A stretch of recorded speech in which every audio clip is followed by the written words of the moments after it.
Cái gì ta bị hai dấu rồi. Trên ngu quá. Này nọ trên ngu quá.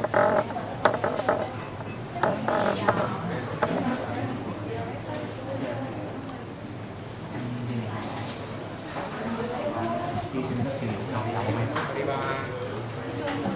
Mày vô gần hay lấy hai rồi bị gì?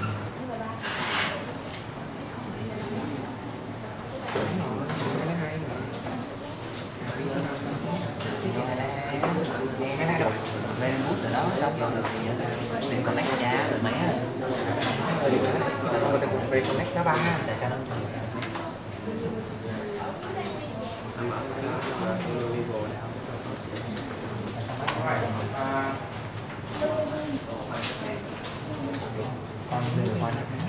what do we do last time? We're now on a week number 4, and we have spent quite a lot of time talking about history of linguistics. What else? Yeah, contributions of contrastive linguistics.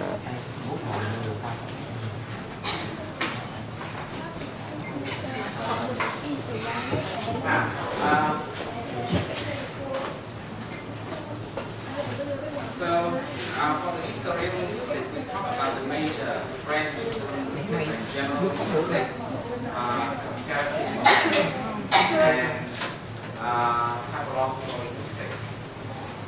In that part, we also managed to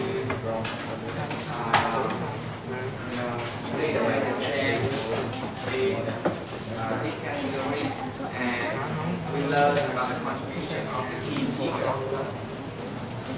Now, for the contribution of contrastive linguistics, what did we discuss?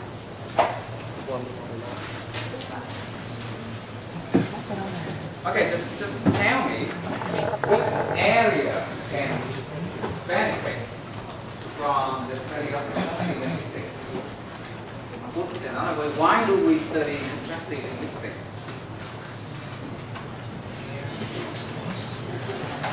For what? Okay, for language teaching, that's fine. What else? You? And what is the next point of learning contrastive linguistics? Okay, for translations, especially this one for building automatic translation machines. There are 2 more, alright? For translation, for teaching, for what else? Where?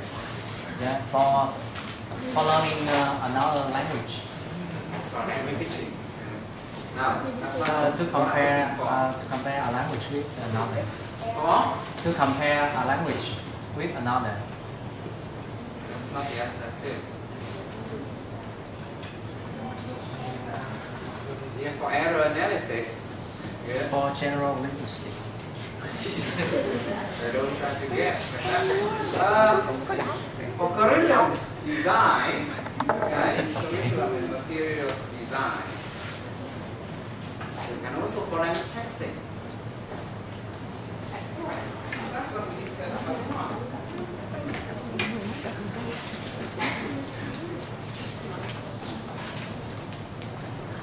Now, we finished with the discussion on CA contributions, and then we go back to our identity system. Hopefully, we have this time.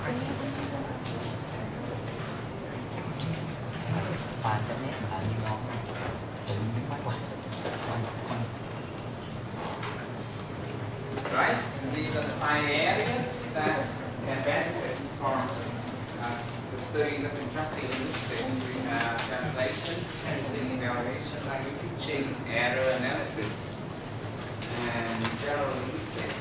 Ethics, you need to kind of have an overview of what we discussed.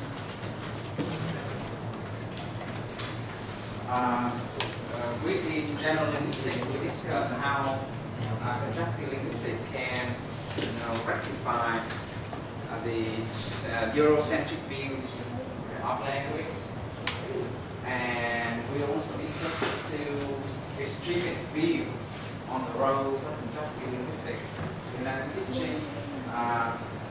One is the behaviors field, which will language purely consist of forms and structure and rules. So, for the field of behaviorism, comparing language form, language structure across languages will be very, very useful.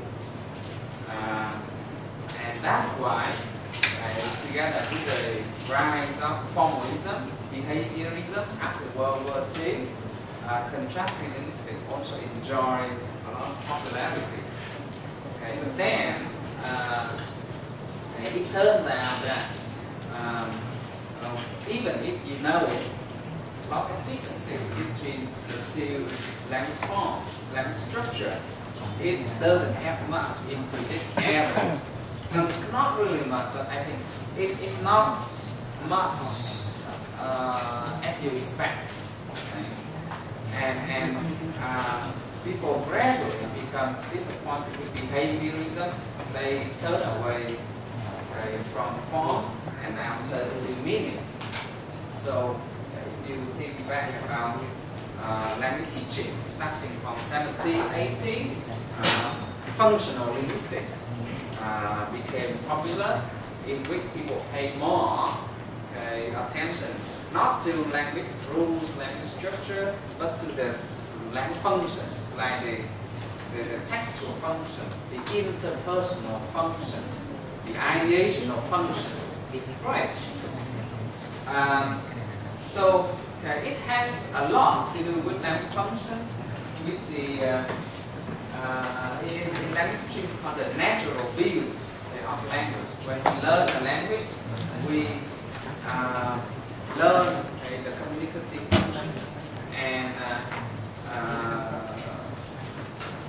the first language acquisition is very similar to second language acquisition. I mean, when we learn a foreign language, it's very similar to our learning our mother tongue. So the naturalists will ignore contrastive linguistics. They say we should never refer to mother tongue. We should never let the mother tongue interfere with the language acquisition of students. And if that's their claim, then there is no point for comparing and contrasting languages. But obviously, you know, it's sometimes it's very hard for you to take even very young children using the natural approach.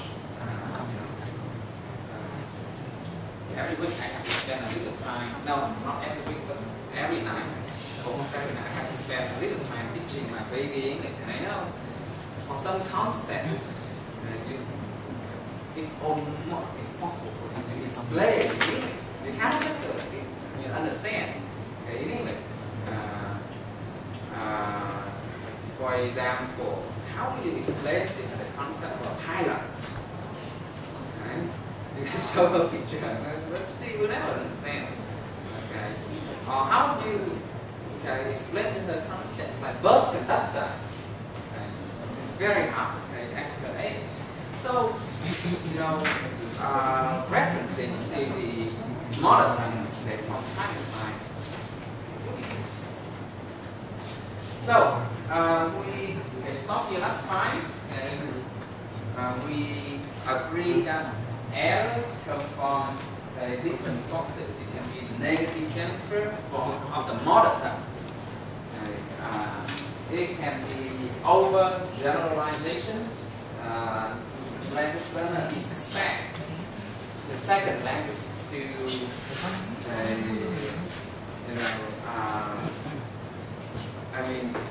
to be the same from the rules that they have learned. Like go to school, and then they say go to zoo, go to cinema. So we can go to school, go to prison. But then we have to say go to the zoo, go to the cinema. Right. Learner may overgeneralize those rules and apply to all other cases without knowing that language is a very complicated system with a lot of exceptions.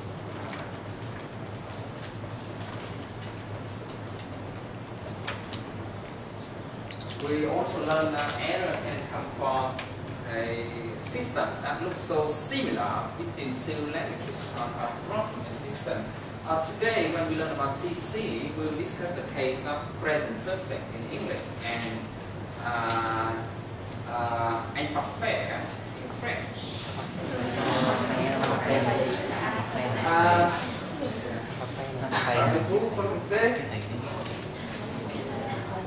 You speak French, right? I mean, in French, we have a tense that is very similar to the present perfect in English.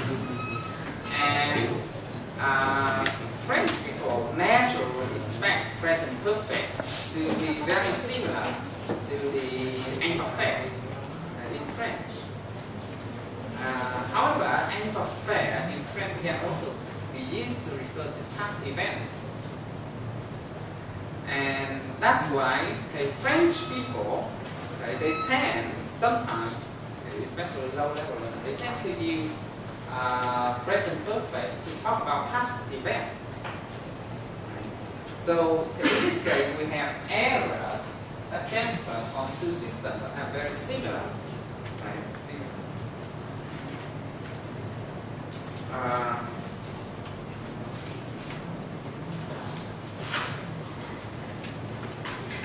Now, these are the important implications for language teaching. When we compare and contrasting languages, we will find out similarities, we find out differences. Now, for the important similarities, these are the positive transfer. There is no point spending a lot of time on teaching those points that student can acquire, can learn very easily, right? So for the important similarity, you can skip. And actually, in teaching, we should try to facilitate this, positive transfer process. When I teach myself Chinese, I really hate textbooks that try to prevent positive transfer. For example, when I look at these words, chair, and then in the Vietnamese translation, they translate it to đất nước. It's harder for you to learn đất nước that way, right? But if they translate it's not easier for you to remember, right? Even culture instead of translating into self-love, for example, they can English have a vocation like and it helps you to relate to your Sino-Vietnamese message. You see the point? So when you see the positive transfer, try to facilitate it. It's a pity that we do not find a lot of similarities between English and Vietnamese. But between English and French, you will see a lot of important similarity. And that's why if you have already read the book by Hoffling, Terence Hoffling, and also this data is quoted again in Professor Ho's textbook. They make a table listing courses for native English speaker who learn foreign languages. So for native English speaker American learning French, they need to spend about 20 months in order to reach the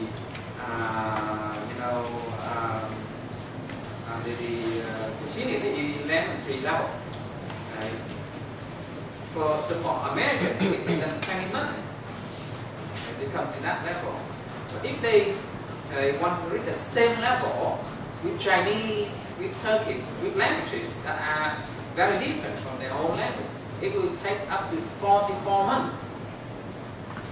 You have a book here? You have a book.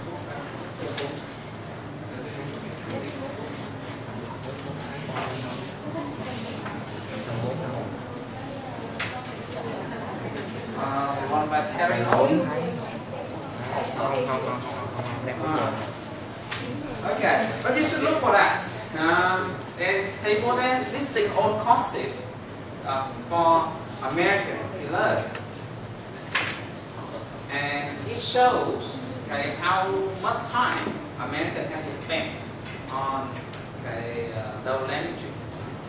For Vietnamese, actually, they can, I think you are skilled. You can make a very quick progress when you learn Chinese, especially with speaking and listening. Initially, it is extremely hard for you because of the huge difference between the two writing systems. But once you reach the elementary level, you can progress very fast. You can watch Chinese movies and understand words that you have never learned. Right? Sometimes you can guess words that you never know. For example, I know that tiểu nhân in Chinese, cái tí xẻo đấy, nhỏ từ xẻo.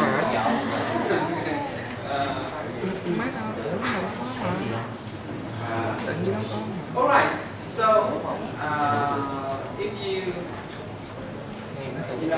teach languages, you should try to facilitate the important similarities. For the unimportant similarities, similarities that do not facilitate positive transfer, we also skip it part. Okay? If they are similar, but they are not important, then there is no point spending time. In English, we have plural, singular pronouns. In Vietnamese, we also have particles added to nouns. So this case, this grammar case, singular and plural. But there is no point explaining these things. Most of our attention turn to the important differences because these sorts of differences normally cause difficulties and errors or mistakes to occur. For example, Vietnamese tones, the 6 tones, are very different from the English. Actually, in English we don't have tones. That's why Vietnamese is called the tonal language, and English is called the stressed language. Final sounds in you, I know, also make mistakes in final sounds, right? Even for very, advanced Vietnamese speakers of English make these mistakes. The word order in the syntax of English and Vietnamese are very different. But you normally do not make these mistakes. Very low level learner normally make these mistakes. But I observe when they speak English, you can still make these kind of mistakes. Transfer the Vietnamese word order into English and add the A to, okay? When her English was even better than her Vietnamese. Her English is now still very quick. Her Vietnamese is not better, but at the age of 2, she transferred English rule to Vietnamese. So, she says things like ông dép, bà dép, ông dép, bà dép. That is shoe. She learned, she transferred from that. That is shoe, mom is shoe. So she said, ông dép, bà dép. I say, okay, where's your tail? So, I took a doggy tail, birdie tail. Okay, and I say, where's your tail? with no tail. Transfer of English to Vietnamese. And then when you speak Vietnamese, every day có chưa only to say cá đuôi. That's not weird, a transfer from fish tail. Right. So for the different words order, or the syntax between languages can cause lots of problems for low level learners, and they did a lot of practice over now you do not have problem with syntax, you have more problem with the pragmatic macro. You can also ignore unimportant differences that do not cause difficulties for learners. For example, the pronoun system in English and Vietnamese have a lot of differences. But Vietnamese learners of English do not have difficulty learning concepts like brother, sister. Even though we have anh trai, em trai, bác trai, uncle, ông ngoại, ông nội, for example, grandparent, ông ngoại. But they know the difference. So you only need to spend time analyzing the important differences that lead to errors and mistakes. And also this is the focus I want to see when you write an essay. Okay? So when you analyze the essay, you can discuss the similarities, but the major discussion on the implication for learning, for teaching, will be on the important differences. This is especially important for teaching. The similarity is important for translation, especially for machine translation. But the important differences are very useful for teaching. Alright, we also note that the difference can be important can be significant or insignificant depending on the different groups of learners. So final sounds may be a big problem for Vietnamese, but not for German learners of English, for example. Okay, not for the many European learners of English. The tonal system or the tones of Chinese will be a big problem for Americans, but not for Vietnamese. And you can acquire, or you can learn to say the tone in Chinese relatively easy. Right?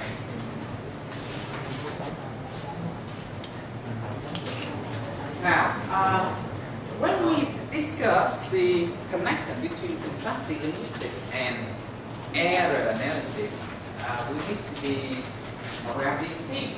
First, we should try to avoid extremist views.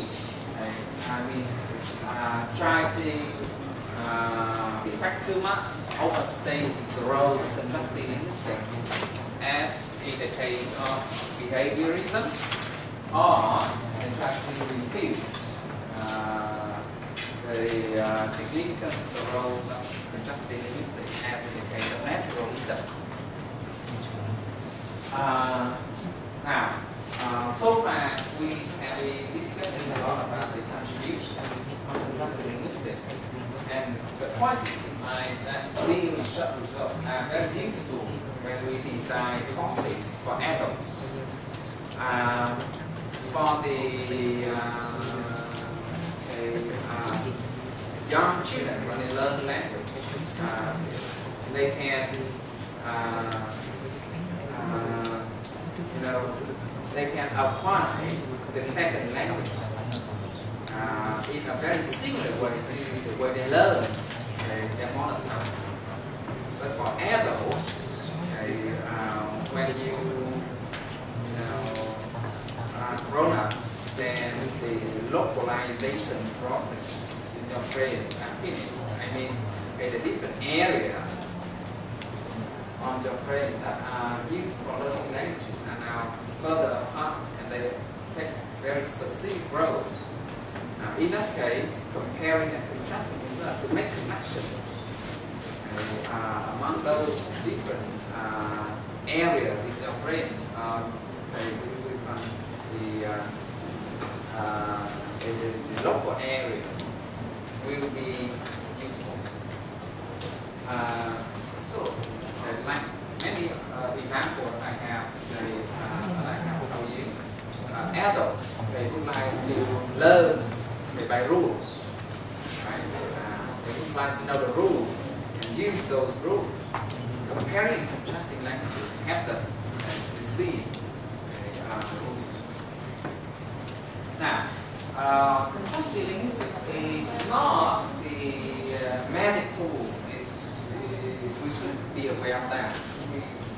It's not the all-in-one tool that can help you in teaching and learning language. There's a variety of other factors influencing language acquisition, like motivation, age, learning style, language learning environment, whether you get a lot of language input or not, right? Sometimes the natural approach is also a good option. And in the what we call the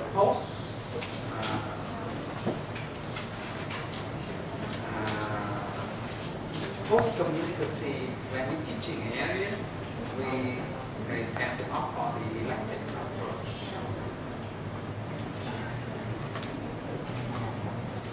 Now, we should have a few more slides before we go back to our learning system and start the online work. Now, contrastive linguistics have to predict and explain the error. So, to a certain extent, contrastive linguistics has more to do with linguistic competence. Hope you still remember the differences between language competence and language performance. People might have very strong competence in language, but that doesn't mean that they have good performance, right? So all of you, I think, have equal level of linguistic competence in Vietnamese. Let's say in Vietnamese, I mean we are all equal. But when I invite you to come up here and deliver a speech, presentation in Vietnamese, it will be different depending on how strong you are in your performance. Remember the cartoon about Tarzan and Jane? Tarzan tried to memorize very beautiful language form to say to Jane, to propose to Jane. Right? Then when he met Jane, he was so nervous. He forgot everything. He said, "Me that and you, Jane." Now, so let's come back to this part. Contrastive linguistics help us to predict the possible error, but error analysis will try to predict the performance error, the possible error that students may make depending on the data collected. So, to a certain extent, error analysis is more practical and more aligned to language teaching. Anyways, you see that these two areas have very strong connections. Error analysis is actually a specific, branch of contrastive linguistics in language teaching. Now, when you read the textbook, you will also come up with two very different language schools, the American school and the Russian school. Russian linguists tend to discuss more about the theoretical aspects while American linguists tend to be more practical. Okay? They will always try to relate their discussion to teaching, to translations, to curriculum design. However, these two areas have strong connections. One cannot exist without the other. Now, we have already done a little bit of answering these questions on the system.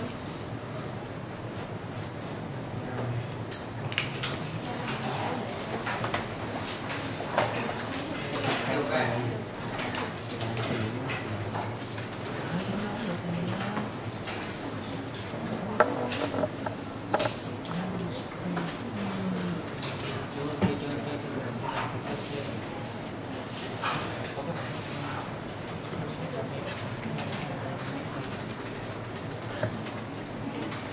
now, first, let's go back to the questions. Do animals have language? I can see lots of interesting points in discussion. Mentioned here, so log practice system. And I give you a few minutes to review the course. Okay, before we have a little presentation on the nature.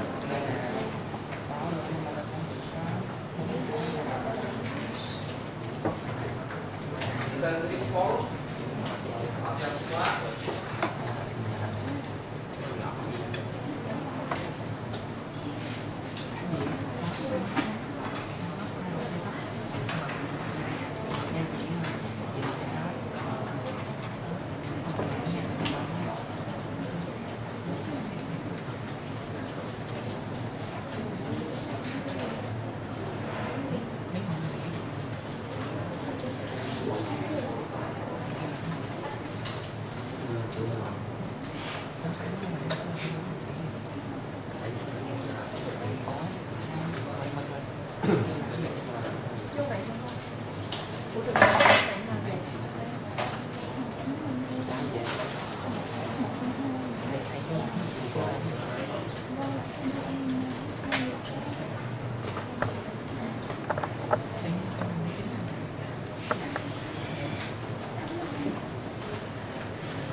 from the discussion on the forum, you can see that it's still very much a debate on the internet. Not only exam class, some people believe animals have languages, and some people believe that no, the human language is very different from animal language. And I think from the discussion on the forum, many of you are on the side of the second offset of the data. Now, it's very much depends on how we define languages. So in a certain way, human beings and animals share a certain capabilities. So the communication system of human beings and that of the animals also have shared features that we should recognize. Now, in both systems, we can see interchangeable, information. I mean, for both human and animal, language is used to send and receive signals or messages. So it is used for communication. In both systems, we can analyze the sounds into discrete items. We call isolatable or repeatable elements. Right? In human sound, we can analyze into syllables, on the chunks, utterances, chunks into syllables, and then syllables to consonants, vowels, phonemes, all the stuff. So similarly for birds, jumping, we can split or analyze the frequencies, the height, the tone of the jumping of the sound they make, in order to get the message. I think lots of you agree with this. With your dog barking sometimes, you can tell whether that is a stranger coming, or whether he is angry with another dog, or whether he is being scared, or whether he is fighting with a cat, right? So you will see different sounds. We also see semantic in both languages. That means we see that meaning is conveyed via the relationship among reference, among symbols, sound symbols. And to be sure, animals also learn languages. When they were born dogs, to be sure, are not able to bark yet. They need to practice barking. So language for both humans and animals is a tradition. It comes from generation to generation. And in both human and animal language, we see on prevarication language. We use the language system to talk nonsense, to lie. And animals sometimes can also use their language not to really to communicate, but just to make noise. Just to make noise. Just to attract attention, for example. So these are the basic characteristics that that exist in both animal language and human language. And when you define language purely on the characteristic, you can say yes, animal use language. However, you should be aware that human language is very different. You can bring and so far it's not clear whether animal breathes or not. But you can breathe sometime in English. As example, some of you have already experienced that, right? You dream, and in your dream you speak English. Have you ever experienced that? Yes. Yes. Oh my God. Okay. You have reached the top level. Top language learning. Yeah. Dreaming is in the language that you are learning. Now, human language have very specific characteristics that we do not see in animals. First, language of human beings have a very clear, simple meaning pair.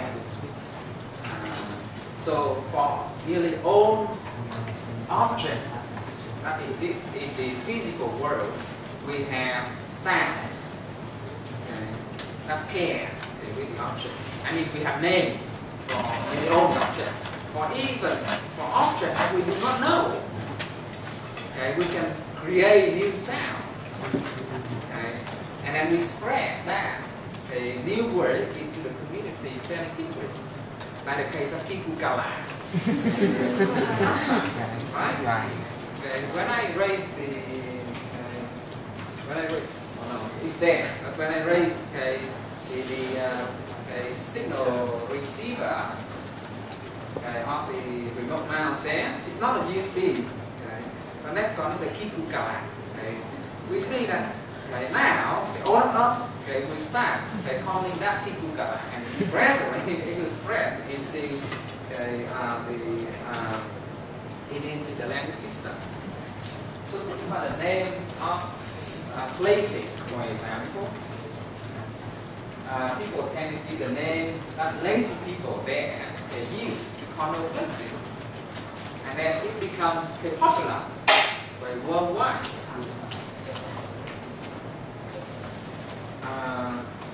So when I travel to America, for example, especially in the western part, a lot of the places there use names that were given by the Native Americans, like Aurora Village.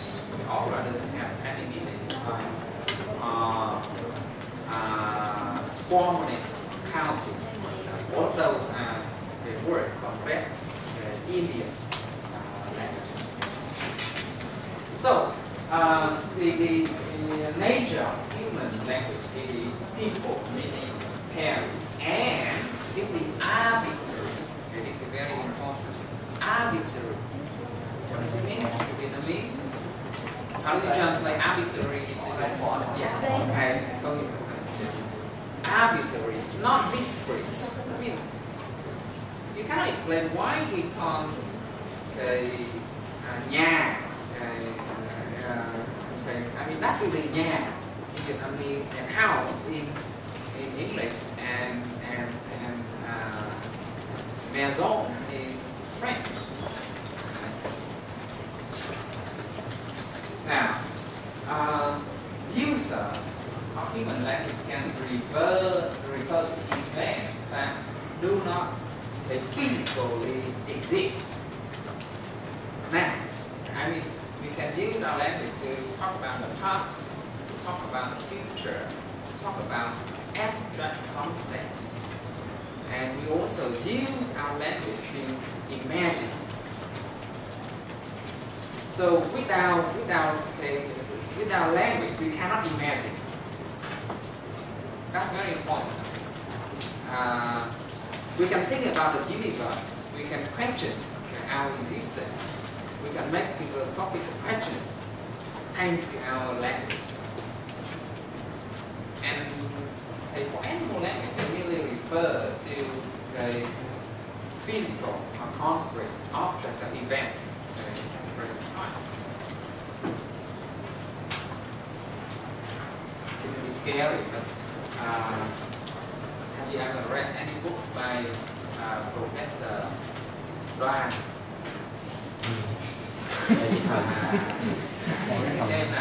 I was very scared when I read these books. Vạn Xuân Mưa. Chưa xem lại. Vậy nên em biết about Vạn Xuân Mưa. Yeah, he wrote three very famous books. He's a professor in Physics. No, in medical science. He used to be a doctor, and he used to be the head of the department of vaccination of Vietnam. He used to be the president of the Đà Lạt Vaccine Institute. So he's very famous in Vietnam. And now, when he reached the age of 80, he published 3 different books. Con người là ai? Chúng ta là ai? Con người là tiểu vũ trụ. And he has given a lot of evidence to show that our physical body is the only one part of our whole body. We have, in total, we have 6 different components to make us humans. We have the physical body. We have the biological energy fields surrounding all of us. We also have something called thân thể tế vi. You understand that? Yeah,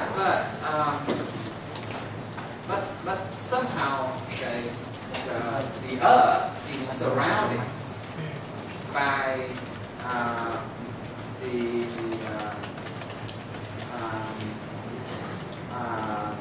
by a very special field of information. This is the key point of the book. When you die, only the physical body is there. The other parts of the body are still alive. I mean, the wave system of the body are still alive, and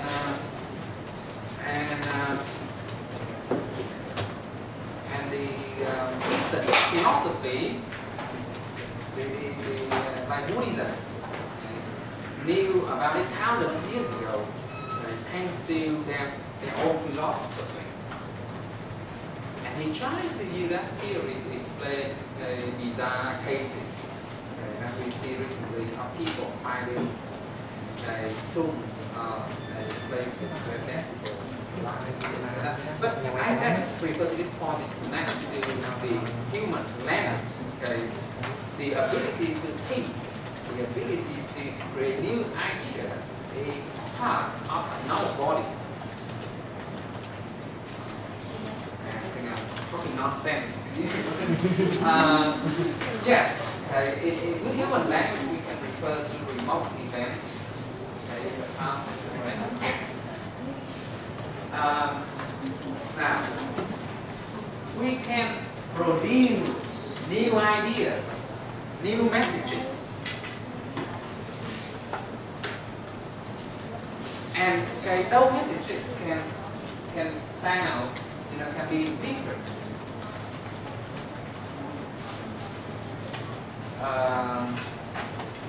From community to community. When you think about animal language, you will see that they are not creative and they are not productive at all. Dogs can only go, they never say meow meow. Ideally, they can learn those languages, right? So animals do not produce any new sounds, new messages.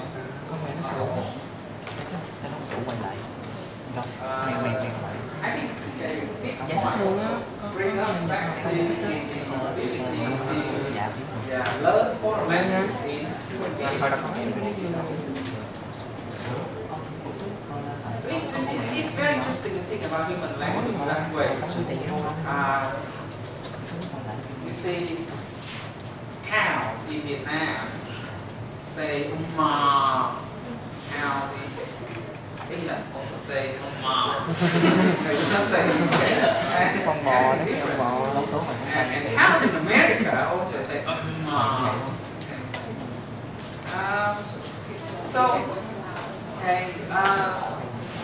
That's because of the right from the early days of human history, our languages has already got the productivity functions, the ability to produce new sounds. Because animals cannot produce new sound, they just learn a simple set of sounds from generation to generation, even though they migrate all over the world. Now, with human language, we can use the system to refer to the system itself, and this is the case of what do you call this? What is the word for this? Meta language. Meta language. For example, comparative linguistics is a meta language. It is a meta word because it is used to describe language.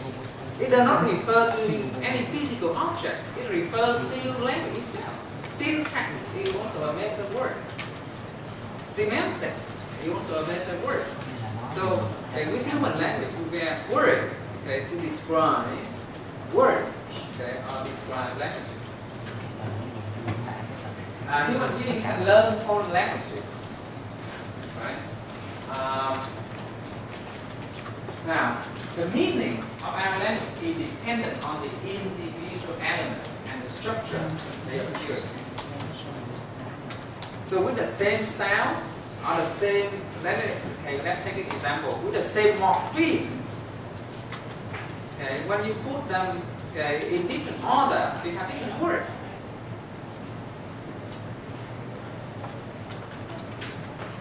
And with the same word, sometimes when you mix the order, you have very different messages.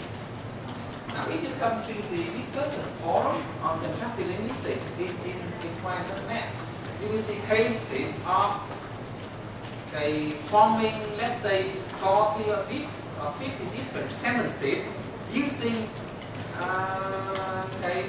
only 5 or 6 words, right? I don't remember the specific example, but let's say nó về đã chào chưa, for example. Nó về chưa chào, very different meaning, different syntax. Alright. Chưa về nó đã chào. Right? Chưa chào nó đã về. Chưa về nó đã chào. What else? What other can you say? Chào rồi chưa về. Chào chưa nó đã về. Right, but they are very good examples in our forum on why that so many cases in the compositionality of human language. Now, we also discussed this, the recursive characteristics in Chomsky grammar. Remember the expire rule, particularly syntax. He stands in the corner. He stands in the corner of the class. He stands in the corner of the class. In our university, he stands in the corner of the class in our university of Saigon.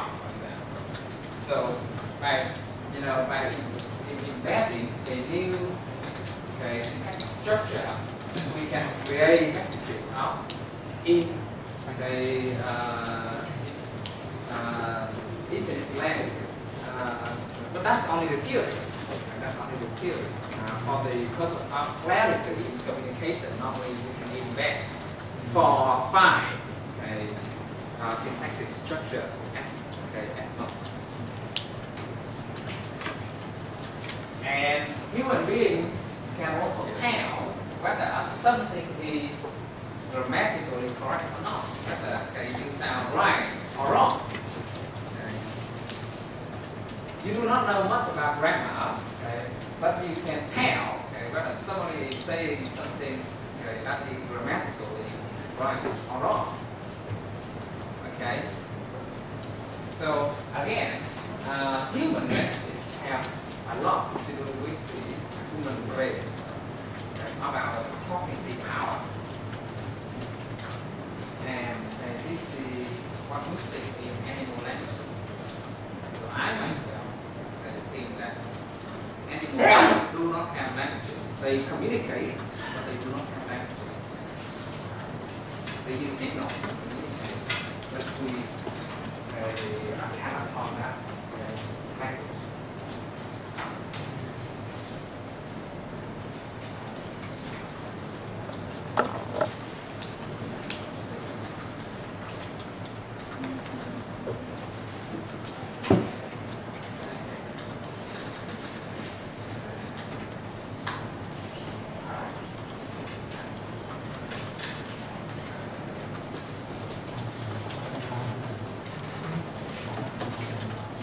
Now, so let's come back to the learning system.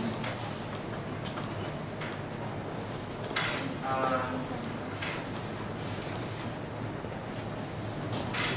want you to read the article, error.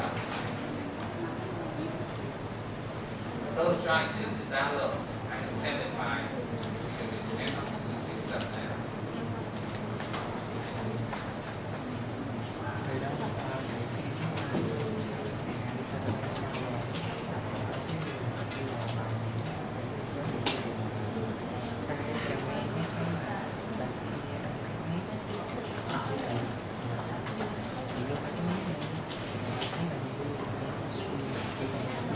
So now open your desktop. Now open the desktop.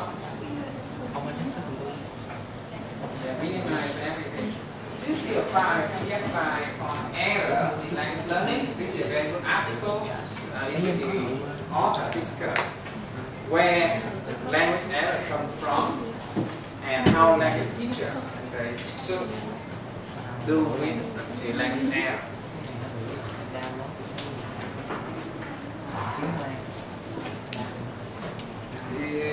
You don't need to do that.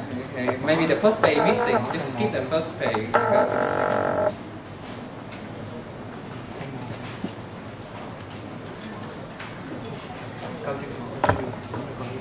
Now, so read through that and try to summarize these points.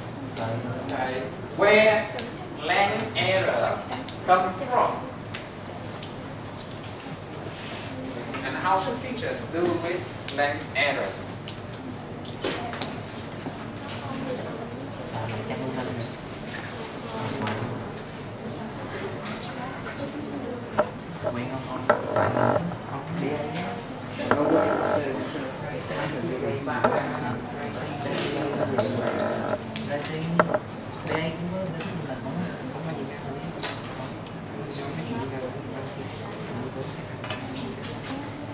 Don't try to update Acrobat Reader, don't try to download anything because all of your computer, all of your desktop computers are frozen.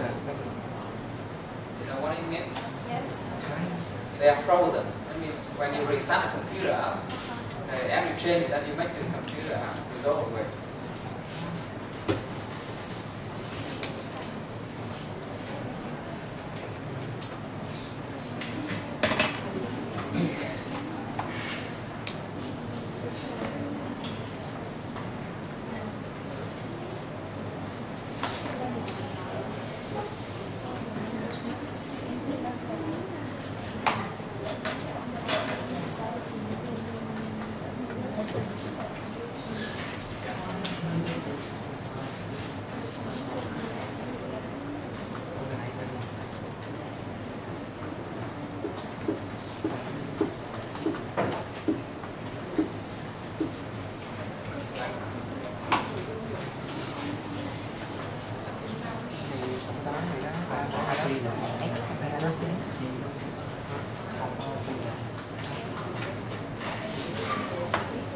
Skip the first page. There will be trying to read the Japanese character.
Chữ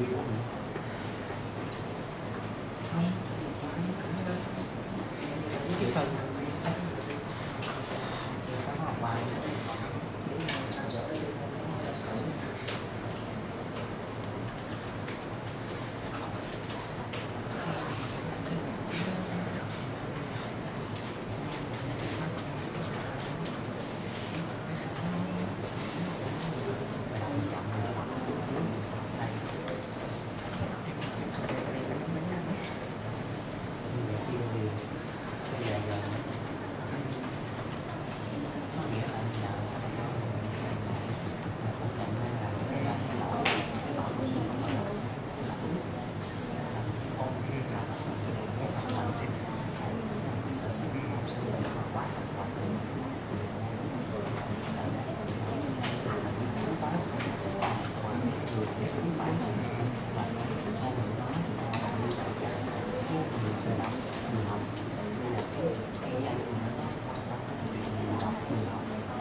change the date to the start of our course in the 1st of September 2011.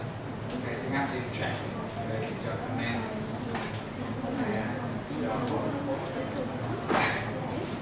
just to remind you that the deadline of this assignment for midterm is when?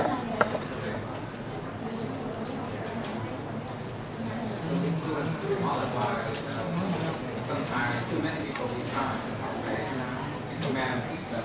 Giờ mà có 17 rồi chúc mừng bạn.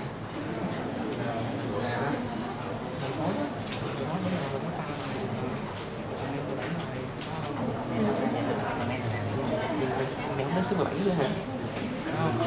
Đúng rồi, nó tính từ hàng 19 đến giờ. Alright, before you leave, just 5 minutes. I want you to go to topic 3, reflection.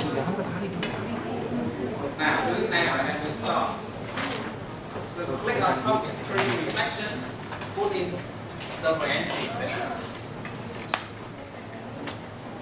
See what you have learned up to now.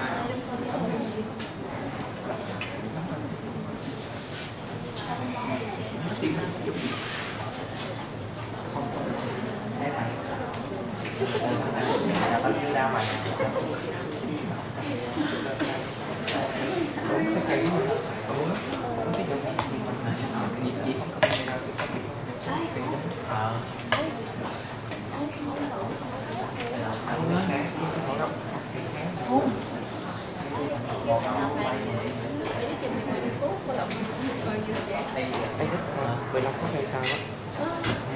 mà môn này ví dụ nói rồi thì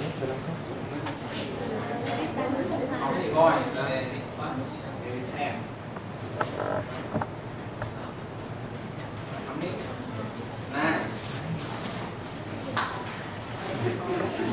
That's a lot.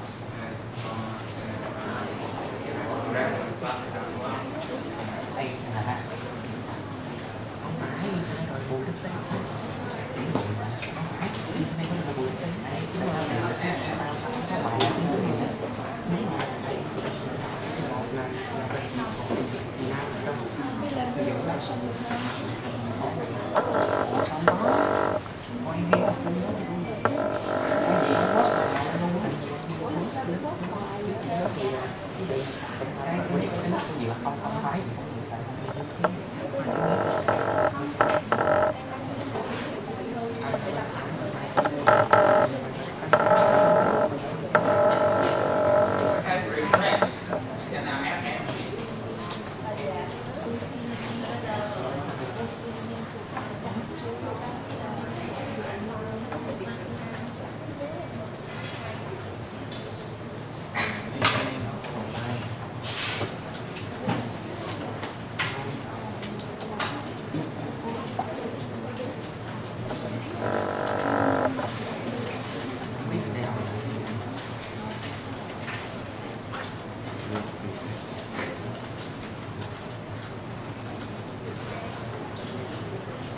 Next week, we start discussing the tertium comparationis.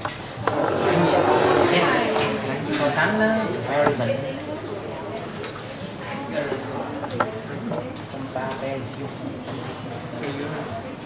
Trên nó tắt rồi ta.